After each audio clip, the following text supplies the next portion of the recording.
O golpe ocorrido no Níger representa um desafio para as nações ocidentais e abre possibilidades para a Rússia. Nos últimos 3 anos, uma sucessão de golpes atingiu a África, abrangendo 5 nações nas regiões oeste e centro do continente. O presidente da França, Emmanuel Macron, emitiu um aviso de possíveis represálias diante de qualquer ataque contra cidadãos franceses. Além disso, ele condenou o golpe como totalmente ilegítimo e extremamente perigoso para o povo nigerino, o Níger e toda a região. Em um comunicado por escrito por ocasião do Dia da Independência do Níger, o presidente norte-americano Joe Biden exigiu a pronta libertação de Bazoum, destacando que os Estados Unidos permanecem ao lado do povo nigerino durante este momento em que o país confronta um sério teste à sua democracia.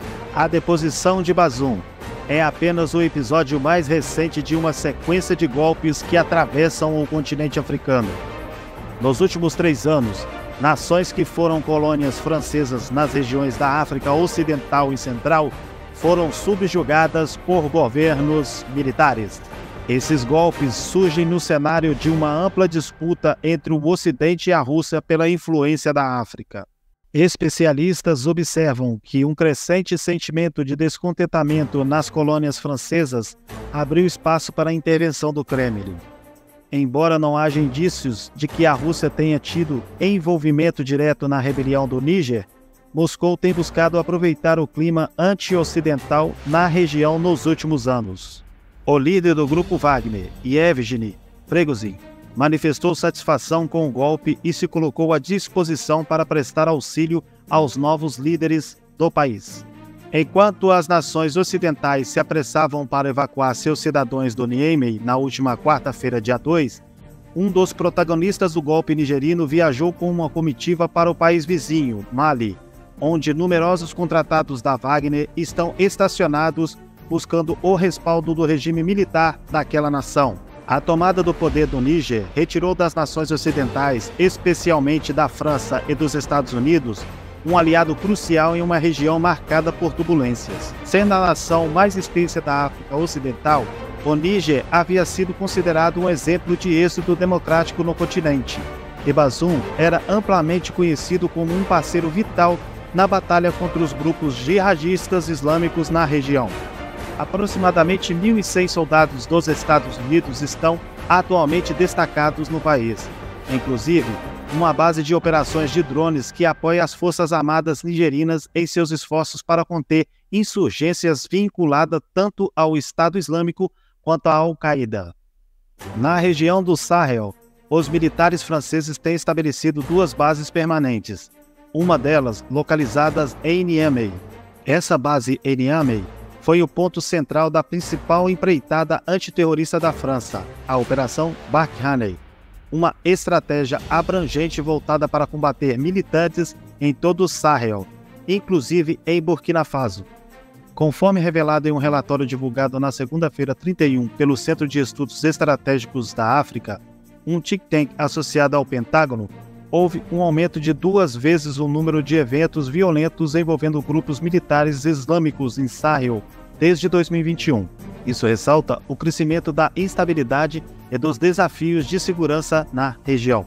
Além disso, o Níger desempenha um papel crucial como um dos principais provedores de urânio para a União Europeia, contribuindo com aproximadamente 5% dessa oferta global desse mineral, de acordo com os dados da Associação Nuclear Mundial.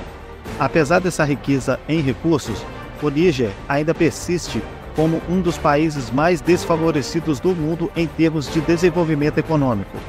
Essa disparidade é notada por muitos nigerinos, especialmente os mais jovens, que associam à França a responsabilidade pelos níveis predominantes de pobreza em seu país. Viemos aqui para deixar claro a esse Macron da França que o Níger nos pertence. Temos o direito de moldar o destino do nosso país, escolher nossas ações e decidir com quem nos associamos, afirmou Maman Sani, um manifestante pró-golpe durante a entrevista à CNN. Esse ressentimento tem evoluído para um crescente sentimento de oposição aos franceses, que está se fortalecendo nas antigas colônias francesas e nas regiões da África Ocidental e Central, conforme apontou Wole Ojewal, analista do Sistema de Estudo de Segurança. Existe uma percepção de que, mesmo após a concessão da independência pela França, ainda persiste um vínculo umbilical com a nação europeia. Há uma ideia subentendida de que nos países francófonos nada ocorre sem o consentimento implícito da França, observou Ojewal em uma entrevista à CNN. Por várias décadas, Paris manteve uma influência significativa em muitas nações africanas, consequência de seu passado colonial no continente, consolidando uma relação conhecida como France-Afrique. A prática do Franc-Afrique tem sido alvo frequente de críticas devido à percepção de que perpetua práticas neocoloniais.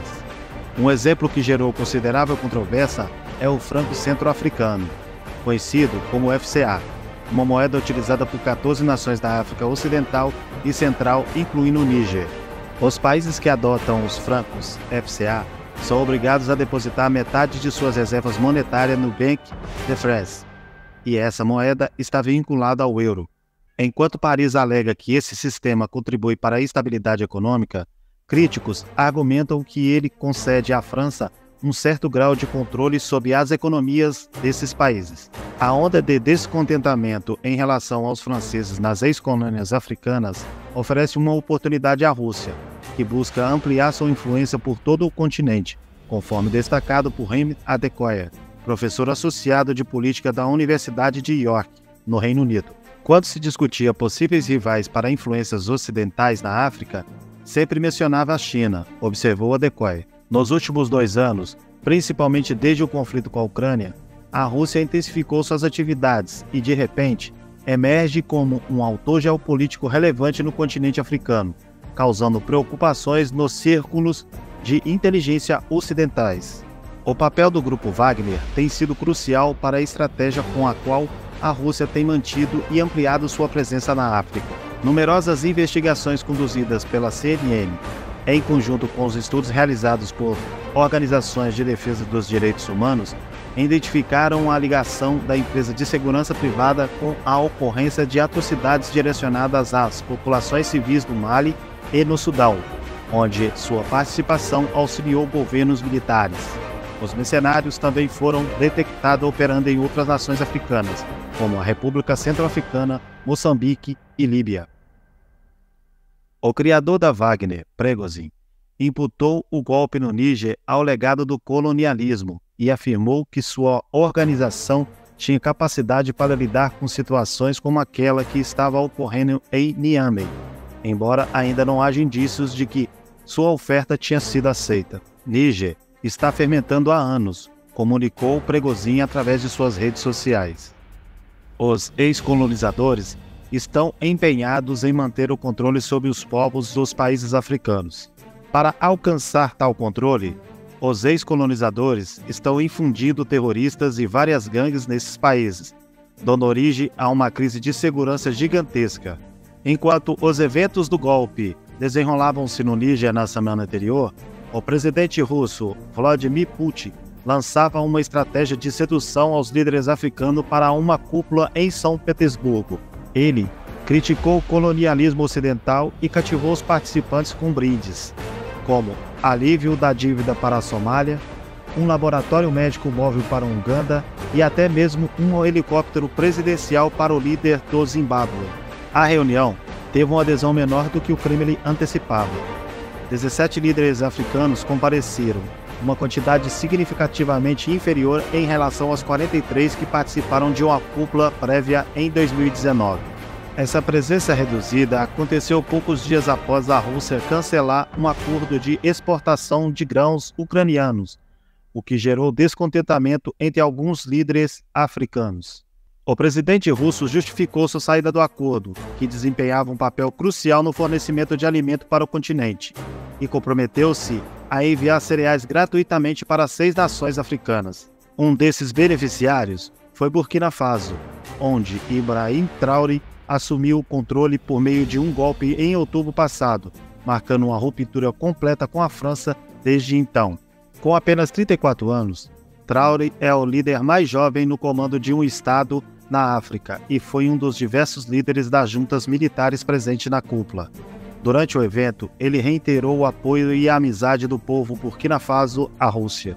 Na cúpula, Traoré expressou: a região está sendo sacudida pelo anseio de transformações por parte de diversos indivíduos.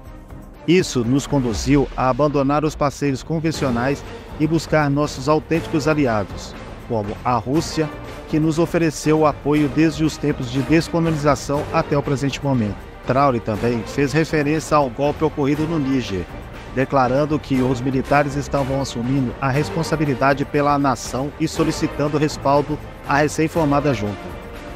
Enfatizou o desejo compartilhado por uma visão de um mundo multipolar que valoriza a soberania e busca uma transformação completa nas alianças. O retorno de Traoré à sua terra natal foi marcado por uma recepção calorosa, sendo recebido como um herói cercado por uma multidão entusiástica.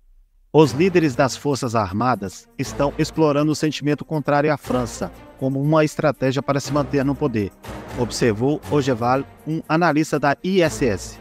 Eles se apresentam como os supostos salvadores, porém desta vez estão usando uniformes caqui. Isso é populismo anti-francês em ação. De acordo com Ojeval, Paris enfrenta um árduo desafio para conter a crescente onda de descontentamento em relação à França no continente. Tarefa de reconstruir e fortalecer os laços com as nações francófonas representa um desafio considerado para a França. Será uma empreitada de grande complexidade. Estamos presenciando uma terceira onda de competição pelo continente africano, com a presença crescente dos britânicos, dos chineses, dos Estados Unidos e até mesmo da Rússia. A África tornou-se um foco central para as negociações e relações internacionais.